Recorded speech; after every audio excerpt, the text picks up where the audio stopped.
नमस्कार, मैं सरोज कुमार द सभा में आप सभी का स्वागत है। मित्रों, दुनिया में जितने भी प्रयोग हुए हैं, जितने भी प्रयोग हो रहे हैं या जितने भी प्रयोग होने वाले हैं, चाहे वो भौतिक हो, रासायनिक हो, जैविक हो, अजैविक हो, सारे प्रयोग प्रकृति पर होते हैं, प्रकृति को जानने के लिए होते हैं। और ये प्रयोग होते हैं इस भौतिक जीवन को चलाने के लिए। भौतिक जीवन की जो व्यवस्था है, भौतिक संसार है, इसको चलाने के लिए सारे प्रयोग किए जाते हैं और प्रकृति पर किए जाते हैं। मगर प्रकृति की जो अपनी इतनी बड़ी व्यवस्था है, वो व्यवस्था कैसे चलती है? तो जाहिर है उस व्यवस्था को चलाने के लिए भी प्रकृति अपना प्रयोग करती होगी। आखिर इतना बड़ा तंत्र कैसे चलता है जिसमें कि सारे भौतिक, रासायनिक, जैविक, अजैविक सारे प्रयोग समाहित हो जाते हैं? तो प्रकृति अपना प्रयोग कैसे करती है? और प्रयोग करती होगी तो उसकी अपनी प्रयोगशाला भी होती होगी। तो आज हम आपको प्रकृति की प्रयोगशाला दिखाएंगे और ये जगह है अलवर, राजस्थान का अलवर जिला। और अलवर जिले में एक छोटा सा गांव है भीकमपुरा। और जो पीछे आप दरवाज़ा देख रहे हैं, गेट देख रहे हैं, ये एक आश्रम है, तरुण आश्रम। तरुण आश्रम के भीतर प्रकृति की प्रयोगशाला स्थित है और इस प्रयोगशाला का आविष्कार किया है, इस प्रयोगशाला की खोज की है जल विज्ञानी, प्रकृति विज्ञानी, जल पुरुष डॉक्टर राजेंद्र सिंह ने। और ये प्रयोगशाला अपने आप में अनूठी है। ऐसी प्रयोगशाला आज तक पूरी दुनिया में आपने नहीं देखी होगी। चूंकि ये प्रयोगशाला अनूठी है, जैविक है, प्राकृतिक है, इस प्रयोगशाला को प्रकृति ने खुद बनाया है। जैसा कि आप जानते हैं, जितनी भी प्रयोगशालाएं होती हैं, सारी प्रयोगशालाओं का, सारे प्रयोगों का एकमात्र उद्देश्य उत्पादन होता है। प्रकृति का उद्देश्य भी उत्पादन है, प्रकृति की प्रकृति भी उत्पादक है। तो ये प्रयोगशाला कैसी है, कैसे काम करती है, आज हम आपको इसके बारे में दिखाएंगे, इसका साक्षात दर्शन कराएंगे। तो चलिए देखते हैं आज प्रकृति की प्रयोगशाला।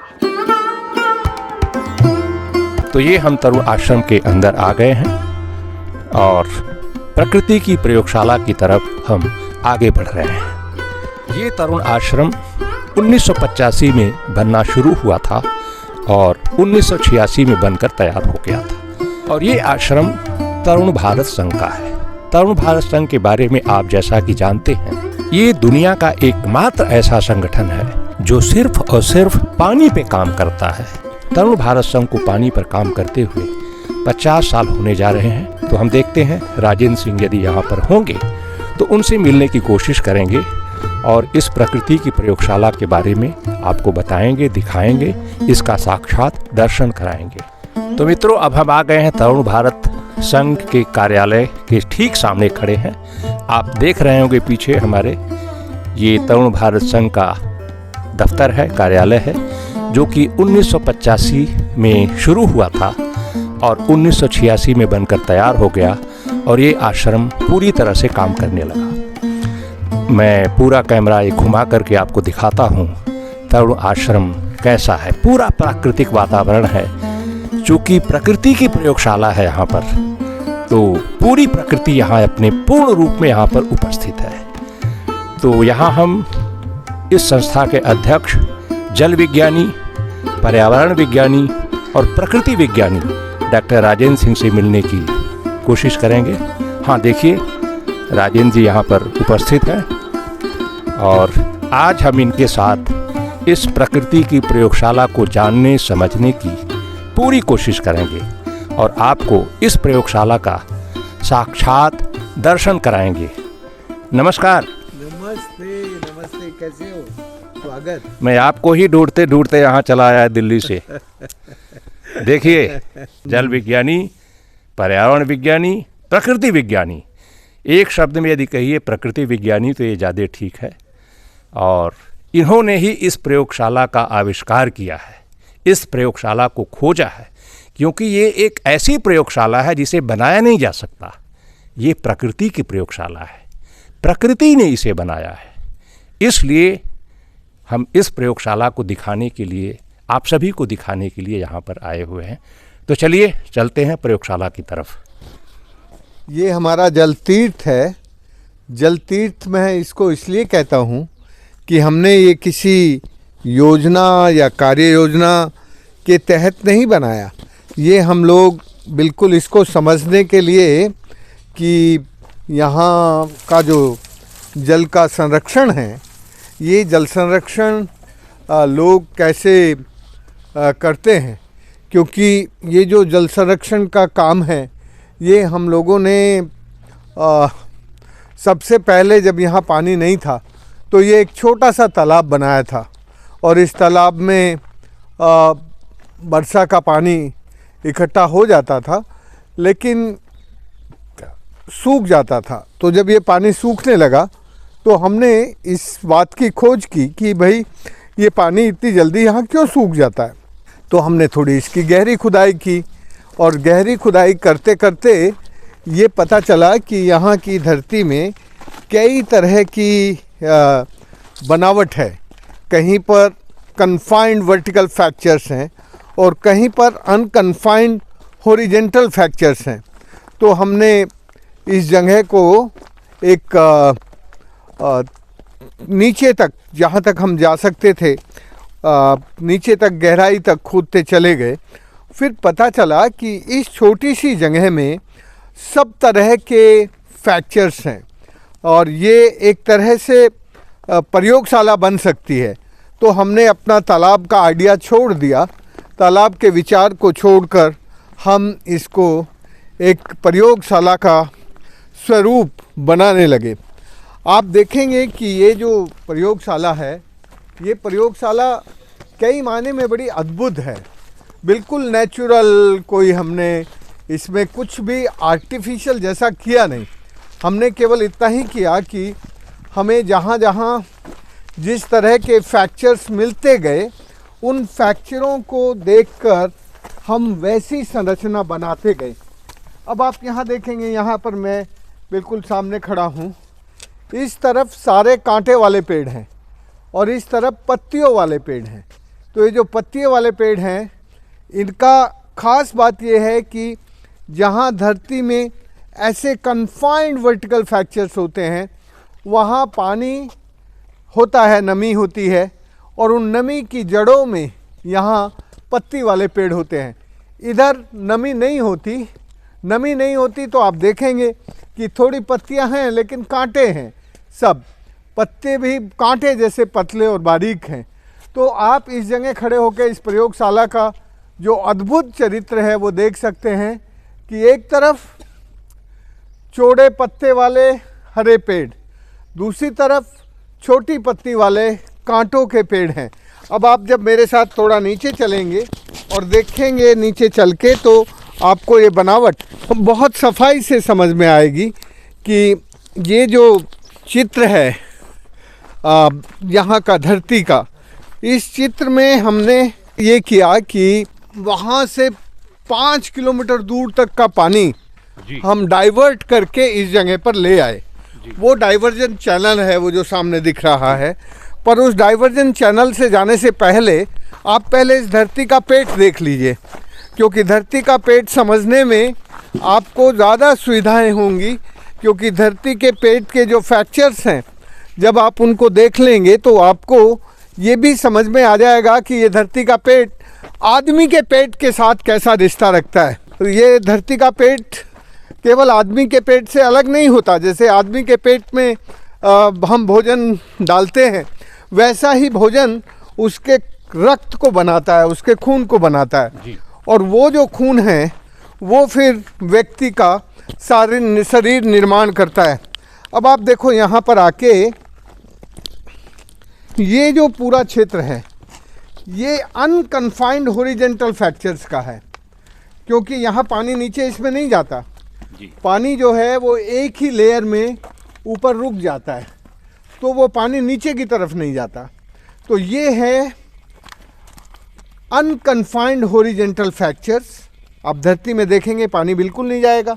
तो जिधर अनकन्फाइंड हॉरिजेंटल फ्रैक्चर्स हैं उधर पानी नीचे नहीं जाता, तो वहाँ पेड़ नहीं होते, वहाँ झाड़ियाँ होती हैं। और उस तरफ आप देखेंगे वो कन्फाइंड वर्टिकल फ्रैक्चर्स दिख रहे हैं आपको। आप थोड़ा पास चलिए मेरे साथ। तो वो जो फ्रैक्चर्स हैं वो फ्रैक्चर्स के रास्ते पानी नीचे जाता है। तो ये जो फ्रैक्चर्स के रास्ते पानी नीचे जाता है वो फिर पेड़ों की जड़ों को अच्छा पानी दे के पुष्ट करता रहता है। ये जो फ्रैक्चर्स हैं, ये जो फ्रैक्चर्स आप देख रहे हैं ना, ये सारे फ्रैक्चर्स देखिए, वो धरती का लेवल वहाँ था, वहाँ से इन सारे फ्रैक्चर्स में पानी नीचे जाता है। तो ये जो पानी नीचे जाता है ये धरती के पेट को पानी से भरता रहता है, और धरती का पेट जब पानी से भर जाता है तो फिर पानी का लेवल ऊपर आता है। तो ये हुआ फ्रैक्चर्स। अब आप मेरे साथ आइए, देखिए ये जो फ्रैक्चर्स हैं, इन फ्रैक्चर्स का रिश्ता एक्यूफर के साथ क्या होता है। ये एक्यूफर है, हम उसी साइड में चल रहे हैं जिस साइड में कन्फाइंड वर्टिकल फ्रैक्चर्स हैं। तो ये जो है ये एक्यूफर्स होते हैं। यहाँ की जो मिट्टी है वो बिल्कुल अलग तरह की होती है। तो ऊपर इन फ्रैक्चर्स के सहारे पानी आता है और वो पानी इन फ्रैक्चर्स में इकट्ठा हो जाता है। तो ये जो है ये तीखी लाइंस हैं। यहीं पर आप जरा इस छोटी सी जगह में ही देखें आके मेरे साथ, इस छोटी सी जगह में आपको 5 तरह की मिट्टी की बनावट दिखेगी। The 5 type of the typology of the soil. नीचे जो है बिल्कुल नीचे वो चिकनी पोरस मिट्टी है, देखो वो जो सामने दिख रही है ना वहां तक, उस लाइन तक। फिर जो है थोड़ी हार्ड रॉक्स आ गई हैं, फिर उसके ऊपर बिल्कुल हार्ड रॉक आ गई है, बहुत हार्ड रॉक है, गहरी हार्ड रॉक जी। और ये इस तरफ देख रहे हैं, इस तरफ बिल्कुल सफेद सॉइल है। तो ये जो है ये जो आप देख रहे हैं बनावट, उधर ऊपर का पानी लाके डाइवर्ट करके हम इसमें लेके आए हैं। तो इसका नाम हमने रखा है तरुण ताल।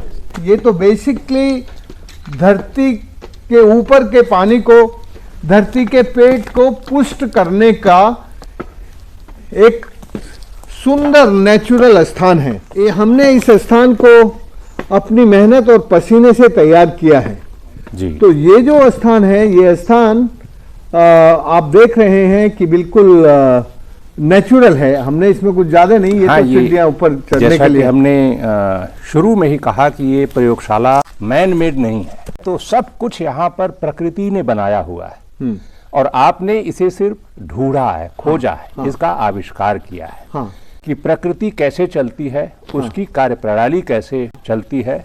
चाहे प्रकृति हो या दुनिया की जितनी भी प्रयोगशालाएं हो, सबका एकमात्र उद्देश्य यही है कि जो उसकी व्यवस्थाएं हैं उसको सुचारू रूप से कैसे चलाया जाए। तो सारी व्यवस्थाएं प्रकृति में समाहित हैं। बिल्कुल। तो प्रकृति उन सारी व्यवस्थाओं को चलाने के लिए भी उसकी प्रयोगशाला होगी। मैंने हमेशा यही कहा, और वो प्रयोगशाला ये है कि प्रकृति कैसे अपने उत्पादन का जो उसका जो चरित्र है, उस चरित्र को बनाए रखने के लिए अपने इस तंत्र को कैसे जिंदा रखती है, कैसे बनाए रखती है, ये उसका तंत्र है। मुझे ऐसा लगता है। बिल्कुल ये उसका तंत्र है। तुम्हें जो लगता है वो बिल्कुल ठीक है। इसको समझने में हम यदि अपने शरीर को समझते हैं जी, तो जैसा हमारा शरीर है वैसा ही धरती माता का शरीर है जी। बस धरती माता का शरीर में भी वैसे ही प्राण है जैसे हमारे अंदर प्राण है जी। हमारे अंदर जिस तरह से प्राण काम करता है वैसे ही इस धरती माता में प्राण काम करता है जी। क्योंकि ये जो वर्षा का जल है जी। वो वर्षा का जल जैसे हमारे हाथ में आर्टिलरीज और वेन्स होती हैं, वैसे ही वो जो फ्रैक्चर आपको दिख रहे हैं ना, वो धरती की आर्टिलरी और वेन्स है कि जो पानी है उसको ये धरती को सप्लाई करती रहती है, धरती को जीवित रखती है।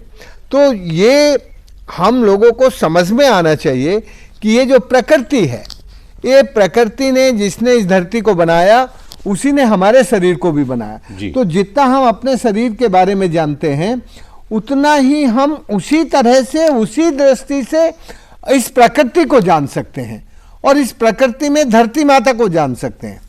पर वो जानने की हमारी दृष्टि और हमारी समझ और उसके साथ जीने की हमारी जो तौर तरीके हैं वो जब हमारे व्यवहार में आते हैं तब वो संभव होता है। इसलिए मैं हमेशा कहता हूं कि हमें, यदि हम अपने शरीर को प्यार करते हैं तो हम इस धरती और प्रकृति को भी प्यार करते हैं। जब हम अपने शरीर को प्यार नहीं करते तो फिर धरती के प्रति भी हमारा वो जो प्यार का रिश्ता है वो नहीं रहता। इसलिए हम इस धरती और प्रकृति के प्रति जो हमारा प्यार है, जो स्नेह है, उसको बनाए रखकर कैसे धरती हमें जो सिखाती है उसको हम सीख सकते हैं, वो सीखने की जरूरत है। यदि हम सही मायने में देखें कि ये पानी तो वर्षा का इस रास्ते से आया और उस रास्ते से नीचे आके यहाँ इसमें गिर गया, भर गया, भर जाता है और जल्दी से फिर इसके अंदर समा जाता है। तो जल धरती में कैसे समाता है और किस तरह की मिट्टी में उस जल को समाने की कैसी कैसी क्षमताएं हैं, कौन सी मिट्टी में कितने प्रतिशत पानी समा जाता है, वो सब जानने करने के लिए हमने ये जो हमारी जल की प्रयोगशाला है ये बनाई है। और इस प्रयोगशाला में जो आके लोग सीखते हैं वो एक अद्भुत काम ये हुआ कि आप चारों तरफ इस प्रयोगशाला के देख रहे हैं चित्र, ये कार्यकर्ताओं के चित्र हैं। हजारों कार्यकर्ता जो तरुण भारत संघ के साथ काम किए हैं, हमने उनके प्रति कृतज्ञता प्रकट करने के लिए, जिन्होंने काम किया धरती के लिए, प्रकृति के लिए, मेरे खेत में जो पत्थर निकले उन्हीं पत्थरों को ला दिया। इनमें एक भी पत्थर हम कहीं से खरीद के या कहीं से ट्रांसपोर्ट करके नहीं लेके आए। वो चारों तरफ आप देखेंगे, देखो वो दिख रहे हैं यहाँ से पत्थर सारे, और उन पे सब पे कार्यकर्ताओं के चित्र हैं। ये सब वो कार्यकर्ता हैं जो तरुण भारत संघ के साथ किसी न किसी रूप में जुड़े रहे और उन्होंने प्रकृति के लिए काम किया। तो ये बताएं कि ये जो प्रकृति की प्रयोगशाला है, इस तक आप पहुंचे कैसे, इसका आविष्कार कैसे कर लिया? इसने आपको ढूंढा या आपने इस प्रयोगशाला को ढूंढ लिया? क्योंकि दोनों बातें होती हैं। कभी प्रयोगशालाएं भी इंसानों को ढूंढ लेती हैं। बिल्कुल, मनुष्य जो है प्रकृति को ढूंढता है। और कभी कभी प्रकृति खुद मनुष्य को ढूंढता है जो उसके काम का पता। ये ऐसा। तो यहाँ तक ये कैसे पहुँचे, इस रहस्य को मैं जरूर चाहूँगा कि आप बताइए। ये बड़ा मिक्स है, इसको दोनों बात कह सकते हैं। पहली बात तो ये कि इस जगह ने मुझे ढूंढा। मैं यहाँ इस जगह के बारे में कुछ नहीं जानता था। मैं यहाँ आया और मैं गोपालपुरा गांव में काम करना शुरू किया। तब गांव वाले लोग पूछने लगे थे कि भाई तुम रहते कहाँ हो, तो हमारा कोई ठिकाना तो चाहिए। तो हम लोगों ने अपने ठिकाने के लिए ये जगह हमें मिल गई, इस जगह ने हमें ढूंढ लिया। और फिर ये जगह हमने भगवाना ने हमें दे दी, क्योंकि उसके किसी काम की नहीं थी। फिर भी हमने उसको पैसा देके ये भगवाना यानी कोई व्यक्ति। हाँ, मुझे लगा कि भगवान भगवान ने हमें जमीन दे दी। तो बस इसमें फिर हम लोगों ने एक कमरा बनाया पहले, वो आश्रम का। और फिर हमें पानी की जरूरत होने लगी, तो हमारे पास गाय भी थी। हम तो गाय वाले लोग हैं ना, तो गाय को पानी चाहिए, तो फिर एक जोहड़ की ज़रूरत हुई। तो हमने यहाँ पर एक छोटा सा जोहड़ बनाया। ये जगह जो है थोड़ी डिप्रेशन में थी और ये थोड़ी ऊंची जगह थी, तो इसका सारा पानी इधर आके इकट्ठा होता था। तो हमने इसको गहरा करना शुरू किया। तो इसमें नीचे फ्रैक्चर मिल गए, तो पानी सब फ्रैक्चरों में नीचे चला जाता था। तो फिर फ्रैक्चर्स के साथ हम थोड़ा और ज़्यादा काम करने लगे। तो वो जो फ्रैक्चर्स थे वो हमें वहाँ तक नीचे तक ले गए, अलग अलग तरह के फ्रैक्चर दिखने लगे। तो मैंने कहा ना कि यहाँ 5 तरह के फ्रैक्चर्स हैं, 5 तरह की धरती की बनावट है। तो इसके साथ हम, तो इस फ्रैक्चर्स के ज्ञान तो आपको पहले से ही रहे होंगे। मुझे मांगू काका ने सिखा दिया था ना, तभी तो मुझे ये सब समझ में आया कि ये काम हमें करना चाहिए। फिर जो यहाँ ट्रेनिंग करने लोग आते थे ना, वाटर इंजीनियरिंग की, हमारे यहाँ 9 महीने का 6 महीने का ट्रेनिंग कोर्स चलता था। तो उनको मिट्टी का वजन नापना था, मिट्टी का कैरेक्टर देखना था। तो हमने सोचा कि हम यहीं इस सारे काम में से ही कुछ सीखना शुरू करें। तो मिट्टी का खुदाई करके उसका वजन, उसकी बनावट, उसके ये सब। और फिर श्रमदान का हमारे आश्रम में नियम था कि जो यहाँ ट्रेनिंग में रहेगा उसको 2 घंटे श्रमदान करना पड़ेगा। तो उन्होंने आके 2 घंटे यहाँ मेहनत की, तो ये बनी बनाई नेचुरल प्रयोगशाला, थोड़ा बहुत इसमें हाथ उत लगा के काम करके ये बना ली। तो इसके बनने से फ़ायदा ये हो गया कि फिर तो हमें जो भी जिसको जियो हाइड्रोमॉर्फोलॉजी कहते हैं, जिसे जियो हाइड्रोलॉजी कहते हैं, वो सब समझने के लिए हमें ये एक नेचुरल प्रयोगशाला हमारी बन गई। इस प्रयोगशाला में हमें कुछ अलग से नहीं करना पड़ा, बस इसकी जो चारों तरफ की प्रयोगशाला की बाउंड्री है, इस बाउंड्री पे हमने अपने कार्यकर्ताओं के चित्र बना दिए। अब जैसे सामने दिख रही है, ये महिला कार्यकर्ता हैं जिन्होंने हमारे साथ फुल टाइम काम किया। तो ऐसे इन महिला कार्यकर्ताओं के ये सब जो इसके पीछे की तरफ दिख रहे हैं वो पुरुष कार्यकर्ता हैं। तो इसकी चारों तरफ बाउंड्री पर हमने पत्थर लगा दिए। यानी कि ये जो प्रकृति का पूरा जो विज्ञान है अपना, हाँ, प्रकृति का जो उत्पादक जो चरित्र है उसको चलाने का जो की है, हाँ, वो ये फ्रैक्चर्स हैं। एग्जैक्टली। देखो, जैसे मैं कह रहा था ना कि जैसे हमारे यहाँ अंदर एक हृदय होता है जी, उस हृदय का रिश्ता होता है हमारी शिराओं से और धमनियों से। ऐसे ही धरती के पेट में एक्यूफर होता है, जो जल का भंडार होता है। उस जल के भंडार के साथ ये जो वेन्स हैं, जिसको मैंने कहा, कहीं कन्फाइंड वर्टिकल फ्रैक्चर्स हैं, कहीं अनकन्फाइंड हॉरिजॉन्टल फ्रैक्चर्स हैं। तो थोड़ा इसको हिंदी में भी ये जिसको हम कन्फाइंड वर्टिकल फ्रैक्चर कहते हैं, ये ऐसे ऊपर से नीचे की तरफ सीधी दरारें होती हैं। सीधी दरारें, हाँ, सीधी दरारें। उसको झिर भी कह सकते हैं, दरार भी कह सकते हैं। और जो जिसको हम अनकन्फाइंड हॉरिजॉन्टल फ्रैक्चर कहते हैं, वो तिरछी होती है, समतलीय होती हैं, समतुल्य धरती के लेवल में। तो वो जो समतुल्य दरारें होती हैं, उनमें पानी नीचे नहीं जाता, उनमें पानी ऐसे निकल के चला जाता है। तो जहाँ समतलीय दरारें होती हैं वहाँ पेड़ नहीं होते, वहाँ झाड़ियाँ होती हैं कांटे वाली। और जहाँ सीधी दरारें होती हैं वहाँ पेड़ होते हैं, पेड़ों पे पत्तियाँ होती हैं, क्योंकि जड़ें गहरे जाती हैं, उनको पानी मिलता रहता है, पोषक मिलता रहता है, पोषण होता रहता है। तो वो ये जो काम है वो तो, लेकिन ये जो जहाँ पे जोहर बनते होंगे, जहाँ पानी जुटाने के लिए, वहाँ तो मुझे लगता है कि वो अनकन्फाइंड हॉरिजॉन्टल फ्रैक्चर जहाँ जोहर बनते हैं, हाँ, वो वहाँ अनकन्फाइंड हॉरिजॉन्टल फ्रैक्चर ढूंढ के हम इसलिए बनाते हैं क्योंकि वहाँ हमें पानी नीचे नहीं भेजना है। वहाँ हमें गाय भैंस बकरी के लिए पानी रखना है साल भर, तो वो पानी नीचे नहीं जाए, वो पानी वहीं रुक जाए और सबको पानी मिलता रहे। तो हर जगह का, हर जल संरचना का जो उद्देश्य है वो अलग अलग होता है। तो वो उस उद्देश्य से हम उसको वहाँ देख के, और जहाँ हमें कुओं में पानी लाना है वहाँ हम ऐसी सीधी दरारें देखते हैं, क्योंकि वो पानी नीचे चला जाता है, फिर कुओं में आ जाता है। तो उस जगह फिर पानी को कंजर्व करने का बारिश के दिनों में कंजर्व बनाते हैं। तो ये प्रकृति का विज्ञान है। हाँ, पानी का विज्ञान, प्रकृति का विज्ञान यानी पानी का विज्ञान। पानी ही प्रकृति है। बिल्कुल, पानी ही प्रकृति है।